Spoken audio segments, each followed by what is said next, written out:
Look closely at this photograph.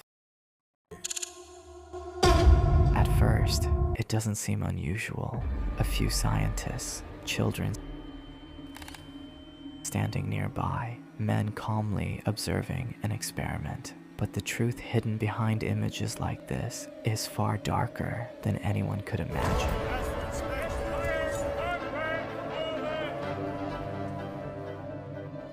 Because during World War II, Imperial Japan operated a classified military program known as Unit 731. Officially, it was called a research division.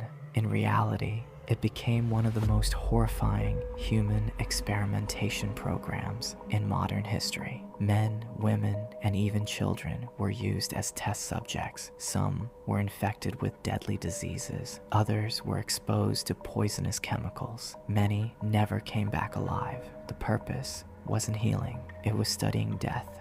And years later, some people believe the methods of Unit 731 may have appeared again inside post-war Japan, not on a battlefield, but inside a bank. Tokyo, January 26, 1948. At around 3:20 in the afternoon, employees inside the Teikoku Bank branch were preparing to close for the day when suddenly someone stopped the entrance door from shutting. A well-dressed man stepped inside carrying a medical briefcase. He appeared calm, educated, professional.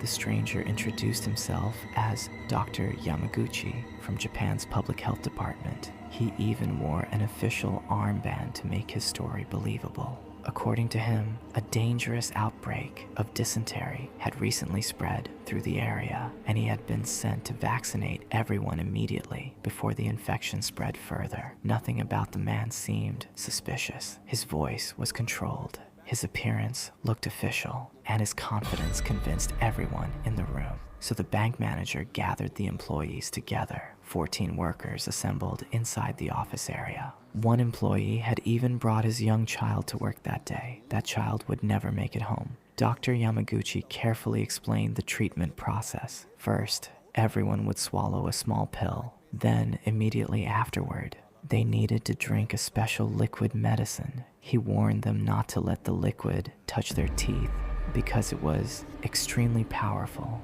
Then he poured the liquid into teacups and politely asked everyone to drink, and they did. At first, nothing happened. Then suddenly, people began coughing violently. Some complained that their throats felt like they were burning from the inside. Others struggled to breathe, but the doctor remained strangely calm. He reassured everyone that the reaction was temporary and said a second dose would reduce the discomfort. So once again, they trusted him, and once again, they drank. Seconds later, the room exploded into chaos. Employees collapsed onto the floor, one after another. Some clawed desperately at their throats. Others crawled toward the water station, trying to stop the burning pain spreading through their bodies. The screams became unbearable. People convulsed violently across the floor, while the fake doctor quietly turned away from the dying victims and walked toward the bank counter. Without panic, without hesitation, he filled his bag with cash. Over 1 million yen disappeared into the briefcase. Then the man calmly walked out of the building as if nothing had happened. Minutes later, one female employee somehow managed to crawl outside the bank entrance before collapsing in the street while begging for help. When police officers entered the building, they froze. Bodies were scattered across the floor in every direction. The scene looked more like a war zone than a robbery. Out of 16 poisoned victims, only 3 survived. Doctors quickly discovered the horrifying truth. The so-called medicine contained potassium cyanide, one of the deadliest poisons known at the time, a substance capable of killing within minutes. Japan was shocked, but investigators became even more disturbed after discovering something unexpected. This wasn't the killer's first attempt. Months earlier, a man using a different identity had entered another Tokyo bank using the exact same story. Government health inspection, emergency medicine, disease outbreak. Employees drank the mixture, but survived because the poison concentration had been weaker. Then another attempt occurred at a different branch. Same method, same calm personality, different fake name. Witnesses described the suspect as a middle-aged man with a mark on his chin and a mole on his left cheek. The investigation expanded rapidly. Eventually, detectives traced one of the business cards used by the suspect back to a real doctor named Matsui. Police discovered Dr. Matsui had recently distributed business cards to dozens of people. One of those people was a struggling artist named Sadamichi Hirasawa. When detectives questioned him, they immediately noticed something disturbing. He matched the witness description almost perfectly. A mark on the chin, a mole on the left cheek. Then even more suspicious details began appearing.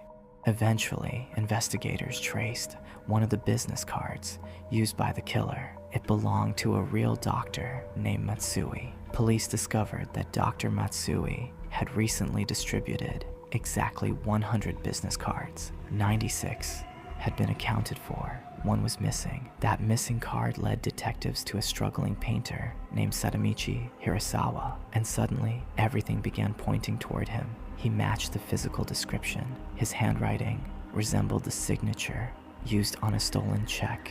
Witnesses identified him, and despite being nearly bankrupt before the massacre, he now suddenly possessed large amounts of money. Police arrested Hirasawa in August 1948. Inside his home, they found a formal suit and a doctor's bag matching witness descriptions. After days of interrogation, Hirasawa confessed. Case closed, or so it seemed, because days later, he withdrew his confession completely. He claimed police pressure and mental exhaustion had broken him. And strangely enough, there were problems with the evidence. Some surviving witnesses from earlier bank attacks insisted Hirasawa was not the man they saw. Others appeared uncertain during testimony. His family claimed he had been somewhere else during the murders. And then came the darkest theory of all. What if Hirasawa was innocent?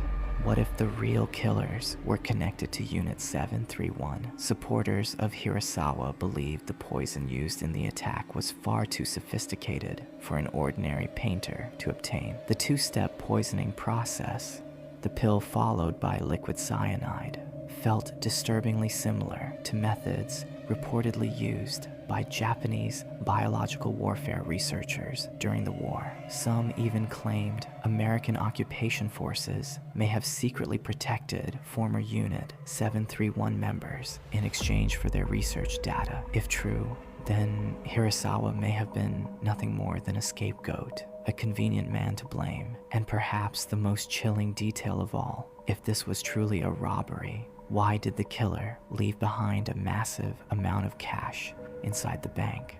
Why not take everything, unless money was never the real objective? Sadamichi Hirasawa spent the next 32 years in prison.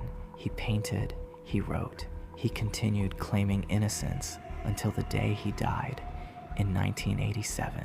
Even after his death, supporters continued fighting for a retrial, but the courts never changed their decision.